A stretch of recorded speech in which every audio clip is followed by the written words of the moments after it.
Welcome to Anno 1800 console version.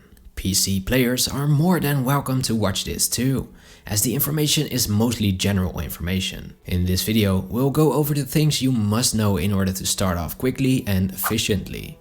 First off, there is a lot of city layouts out there. I will link the Anno Wiki in the description. You can find all types of layouts there. Today, I'll show you the one I use the most. I must give a shout out to Taka on YouTube for this one.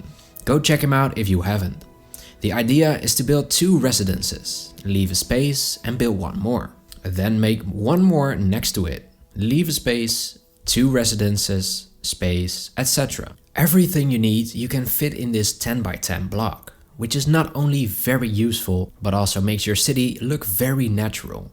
Unlike those 15 rows of houses. You can of course add some ornamentals here too, for if you have a little bit of space left over. This way of building is very handy and looks the best in my opinion. Now the best thing about this is you can build it one time and never have to put in the effort again, because you just use the copy tool to copy the whole block you just built. Then wherever you have the space to fit it, you can. And don't worry about the red spaces, they won't be built. So you can place the whole block and everything in red will just be left out. In this way you can quickly make a whole city and upgrade it later when needed. Like I said in my previous video, make sure you build a marketplace before you build residences though. Otherwise, in the time you spend making this beautiful city of yours, the buildings will already be abandoned. What's so great about this strategy is that when you've upgraded most of the city late game, you won't need the marketplace or the pub anymore. You can just delete those and make houses within that space, because it will always fit within this 10 by 10 block. Another thing you can do is fill out the unused space at the edges of your island and build the bigger farms there. Most buildings will not fit there anyway, and it's therefore a great way of using all of the space on your island. Of course, there are all kinds of layouts for this too, which I will also leave in the description. For example, the potato and schnapps, where you can optimize it to perfection. But if you want to use that edge of your island too, this is the way. Now adding to that, another question I got frequently was how do I know how many buildings I need for my supply chain? And for that, you just have to take a look at the time it takes for one product to finish. For example, it takes 15 seconds for a lumberjack's hut to finish making one wood. Then it takes 15 seconds to turn that wood into timber with the sawmill, which means this is a production line of 1:1 ratio. So for every lumberjack hut you place down, you will need 1 sawmill to turn that into timber. Another example is the sheep farm. It takes 30 seconds for it to produce 1. And the framework knitters take up 30 seconds too. So here it's also a 1:1 ratio of buildings.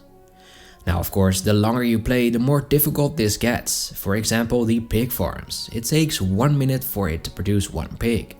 But you can utilize these pigs to make soap or sausages in another production line. For the soap production line, the rendering works needs 1 minute also, but then the soap factory only needs 30 seconds. And that means that if I make 1 out of every building here, the soap factory will be doing nothing for half of the time. So in this chain, you need at least 2 rendering works to keep things going for the soap factory. The same principle, but in reverse, is relevant for the clay pit.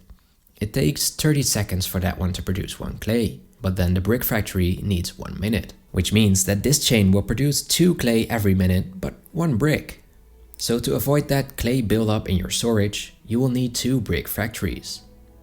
Of course, you must decide whether or not that has a priority for you at that moment, because as you can see, the maintenance cost will drain your income by $20. In late game, this will change to $1,000 or even more per building. So you have to be careful with just placing down everything you need right away. That brings me to the next part, calculating when you can or need to make a certain production line. Not everything is essential to progress into the next stage. For example, workers need access to a marketplace, fish, clothing, sausages, bread, soap, and a school. If everything is provided at a steady rate, so without hiccups, they will max out and you can then upgrade them to the next level. Then they also have a happiness section, which is not needed for upgrading to the next level, but is profitable for you and prevents riots. In this case, it would be schnapps, access to a pub, church, and beer. You can see how much money you can earn with each of these if you hover over them and multiply that with the amount of supplied settlers. If you want to have detailed insight, you can always open the production tab in the menu. Here you can also see if you produce enough relatively to your consumption. Trade routes are needed because not every island has the right resources for every production chain. Now when you play the campaign, you get introduced to the new world basically right away. But if you play sandbox, you have to complete an expedition.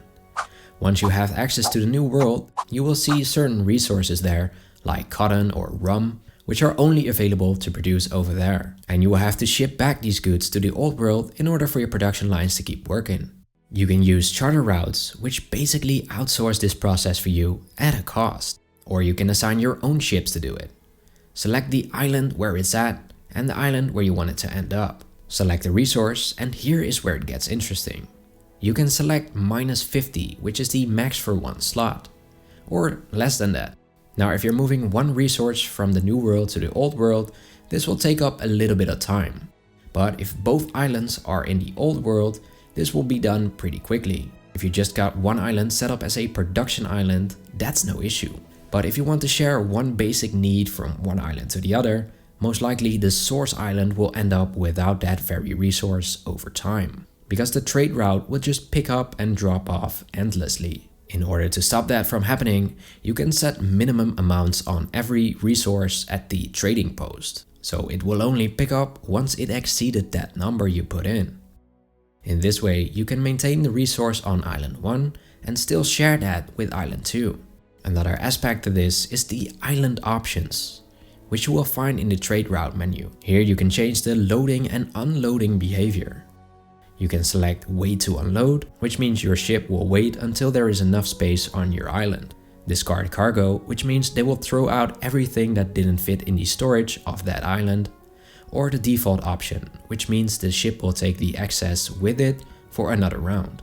Now keep in mind that wait to unload means it will stall every other ship too, until it can offload all of the goods. So be mindful of that. If you take a look at the items tab in the same menu as the production tab, and then check the unknown button, you will see and have access to all of the info regarding items and specialists. You can activate these items in certain buildings, like the town hall.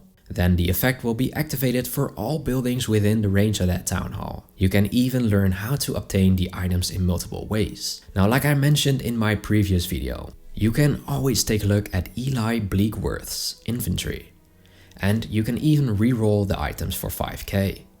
Which by the way costs 5k more each time you do that. But it also re-rolls automatically with time. So just check up on him once in a while to see if he has any good items to buy. And a pro tip would also be just leave a small ship next to him so that when you actually see a good item, you can buy it right away. Because his inventory is on a timer, I've actually missed a few good items because it had already re-rolled. I would really recommend you try to get the baker early on, which gives you a new input. In this case, he replaces the need for flour, and the bakery now processes the grain straight away, which makes the flour mill irrelevant and can save you some income and space. As you can see, you will be able to buy this, but also win it during quests. Another good item is the actor, which supplies residences with rum and canned food when they are provided with the variety theater, which is huge. Rum and canned food are both pretty big and expensive production lines. Another example is Chef Michel, which grants a new input too, this time for the cannery. Instead of goulash, the building now processes pigs, which means that beef, red pepper, and goulash itself are now irrelevant, which can save you tons of income and headache. Feras Alsarami the Persuader is activated in the trade union building and gives productivity bonus of 50% for all production buildings, with workforce needed -10%, maintenance cost -10%, and chance of riots -20%. The Chronometrist Chiara gives new input too. Instead of gold, the clockmakers now process brass, which is much easier to obtain. Gold is another New World product, and thus this means one trading route less. But there is more. The cementer gives another new input. Instead of cement, the building now processes clay. And even the costume designer, which gives a new input for the fur dealer, making cotton irrelevant and ends up using wool instead, making it possible to delete another New World trade route. These specialists cannot be underestimated and can absolutely make life easier, especially on higher difficulty. Now, upgrading each tier of settlers can be tedious work if you do that one by one. So make use of the tools the game gives you, like the upgrade tool, which makes upgrading your city that much easier, but also the move tool, even with multiple buildings and the road associated with it. And if you want to quickly upgrade your roads to paved ones on console, you only have to aim on the building in between them and it will recognize it as make the road around it. Sadly, the upgrade tool does not work on roads as of right now, but this is a good alternative. If you've learned something today, I would really appreciate it if you were to click that subscribe button. On this channel, everyone subscribed is handsome, smart and well dressed, so you'll fit right in. Thank you, and for now, have an awesome day.